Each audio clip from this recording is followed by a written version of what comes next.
in 2019 at our party conference voted to accept the MPF report.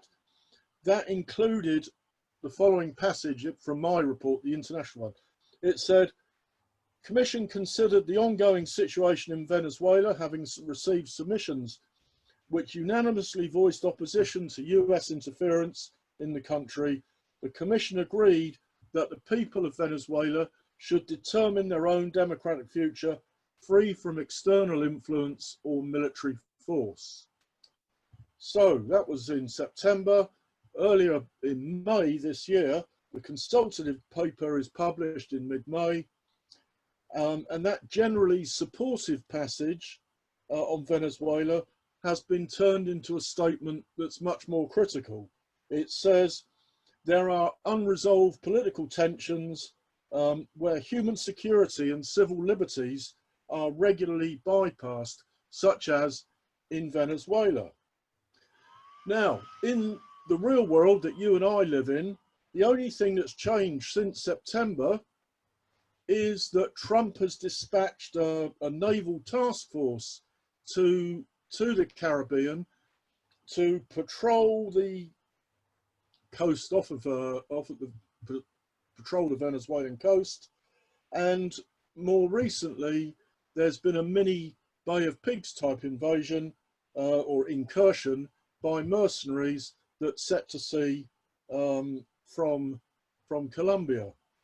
So there's been a shift of emphasis from what was adopted by the party conference to the new set of papers that have been published. And this shift of emphasis, I have to say, was not presented to the International Policy Commission when we were given the draft document on the 6th of May. So somewhere between the 6th of May and mid-May, when the document was published, this shift of emphasis, a more critical rather than a solidarity, expression of solidarity with Venezuela has emerged. So I'm just using this as a case study, Claudia, and but it does open up the question about how much other shift of emphasis there are in the other 7 papers. And Rachel was on early years, and she has Becky Long Bailey there to perhaps defend the position, but I think on the other 6 we don't have our friends there to defend the position from last autumn and the manifesto. So to make some points about the substance of the report, I think all of the papers, all 8 of them, are dominated by coronavirus. I can tell by the titles. Mine is Internationalism in a post-coronavirus world. Early years is education system after coronavirus. The economic one is economic recovery after coronavirus. The whole of the package, or of the 8 of them, is dominated by coronavirus. But what I think is lacking from this discussion is that there's no explicit acknowledgement in, and I can only speak for International, but I'm sure it's across the others, that the coronavirus pandemic has laid bare the consequences of 40 years of neoliberalism, not just in our country, but across pretty much the whole of what we call the Western world, whole of Europe and North America and Australia and New Zealand. So there's been this 40 years of neoliberalism enacted by governments of all stripes all across the world, and we should acknowledge that the reason why the countries with the worst coronavirus outcomes, other than Sweden, seem to me to be the most keenest adherents to neoliberalism. In other words, ourselves, the United States, and Brazil. So we should actually start to say that what coronavirus has exposed is the bankruptcy of neoliberalism and all of these features of neoliberalism: the small state, cuts to public expenditure, privatization, deregulation, and an ideological attack on collectivism that has gone on across the West, have all combined to roll back the social democratic advances that working people have made all across the Western world since the end of the Second World War.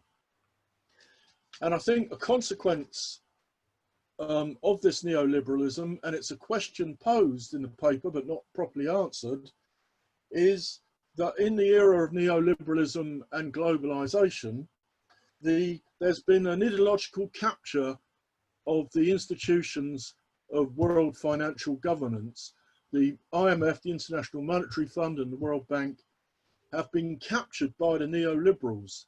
And the consequence for the global south has been that when they needed to get support from these international institutions, of course, the same regime that we've endured, voluntarily, arguably, we voted for it, these regimes have been imposed on countries in the global south by the World Bank and the IMF, the so-called structural adjustments, where countries in the global south have been required to privatize and deregulate.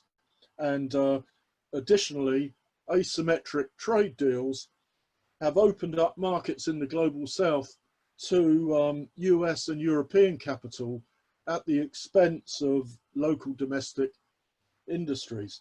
So there's a whole discussion there to be had about about the virus, neoliberalism and globalization, that is not dealt with explicitly in the papers. The second point I want to make is about the armed forces and this being VE Day, or this being the anniversary of VE Day.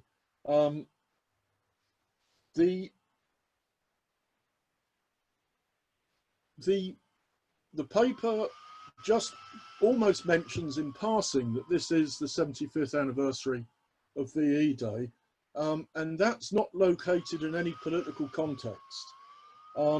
It most certainly isn't located in the context that VE Day must be seen as marking the end of fascism in Europe, Germany and Italy and the other Axis powers. I mean, I know it went on in Spain and Portugal until the 1970s, but the victory over fascism engendered a huge popular upswelling of support for progressive policies across the West.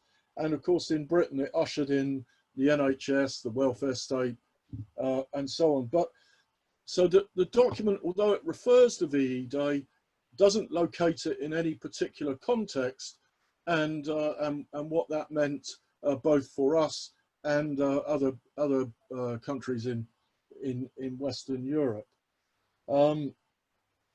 Also, in this, under this heading, you may say that the paper is extraordinarily proud of the army and the armed forces, and says what a great job they've done in fighting coronavirus. Although when I checked the army's website, I couldn't find any reference on it to fighting coronavirus. But that's by the by. But really, you're almost being led to the conclusion that liberal wars of intervention are something that our army's pretty good at, and we should be supporting them. When of course we know what happened in the early years of this century, when the Bush and Blair were preparing to go to war in Iraq. We had the biggest demonstration ever against liberal intervention. So I would argue that there is not a reservoir of support in Britain for these liberal intervention wars. What I do think there is support for is that if we do send our soldiers somewhere, the public, and particularly working class people, as it's their sons and daughters who have to do the fighting, do demand that they get the proper kits when they go there, and don't like in Iraq, where they were unnecessarily slaughtered because of poor procurement policies pursued by the government. The next point I just want to make is about trade agreements and the so-called special relationship with the United States. I think it's clear that our current government will sell us cheap to American corporate interests. And I think Labour must be much more explicit in opposing trade deals with the United States or anybody else that seek to deregulate across the economy and undermine labour and environmental standards. In international trade agreements, our party, I think, should recognise that labour is not a commodity, as was recognised in the Declaration of Philadelphia, signed in 1944. And although the Agriculture Bill has just gone through the Commons this week, and it's gone on to the Lords, we should still, our party with other social partners, should be seeking to mobilise against the deregulation of food standards. We should say we don't want Frankenstein foods. We certainly don't want chlorinated poultry. We don't want growth hormone fed beef, and we don't want genetically modified cereals and salmon. And we don't want anything to do with that deregulation of food and environmental standards. My next point is about global governance, which again the paper refers to, but doesn't really spell out in detail what they mean. They talk about the failure of global governance, which I would absolutely agree. People may know that I'm a trade union official, so I'm particularly interested in the work of the International Labour Organization, which is a UN body that's charged with promoting labour standards and good work. And recently the ILO tried to launch a decent work for young workers initiative, but they'd run out of money. So guess who stepped in to fund the initiative? McDonald's, the biggest exploiters of young workers probably in the world. So this lack of funding, whether it's the ILO, the WHO, the World Health Organization, I mean, it's led by the United States, but of course it's not just the United States. It's this alt-right belief in the non-validity of expert opinion, be it in the world of work or in health or whatever. They just don't believe that these institutions of global governance could actually be doing some good. And the underfunding of WHO, of course, has implications for all of us as citizens of the world. And how am I doing for time, Claudia? You're doing okay. We've got some questions as well for you. Okay, right. Well, I'll just finish on a couple of points then. Also, what I feel is absent from the paper is anything specific about what Labour's foreign policy could and should be. I think they do make reference to the Saudi war in Yemen, but very cautious about the proposed Israeli annexation of the West Bank. But we should go on and call out Trump's illegal policy of regime change in Cuba, Nicaragua, Venezuela. We should call out the murderous government in Colombia that is murdering trade unionists and social movement activists, even when there's meant to be a peace process.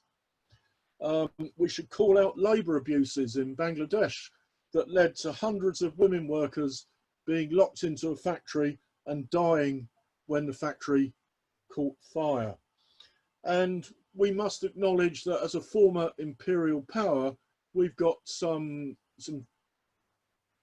of the world's problems today are related to our position as a former imperial power.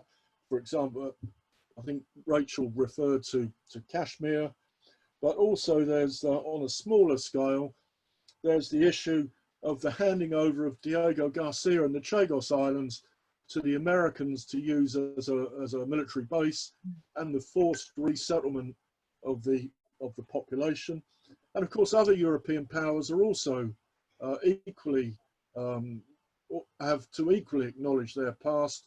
For example, Spain in allowing Morocco to occupy Western Sahara as they decolonized their own position in that part of Africa. So these are just some of the things I think that would mark out an independent foreign policy and should inform the basis of Labour's internationalism. And in closing, I'll just say that I think, and I am aware that I've missed a couple of points, but I am aware of the time as well. In the papers, they say that Labour's foreign policy should effectively be based on human rights. Well, I think that's right, but it doesn't go far enough. Labour's foreign policy should be based on respect for human rights, which must include labour rights, which is left out of the policy. It must include being fighters for peace. It must include being fighters for protection of the environment. It must include support for fair trade and not the deregulated trade that we're currently having to go through, and you'll be familiar with it, TTIP, CETA, and so on. And it must include a defence of the right to national self-determination.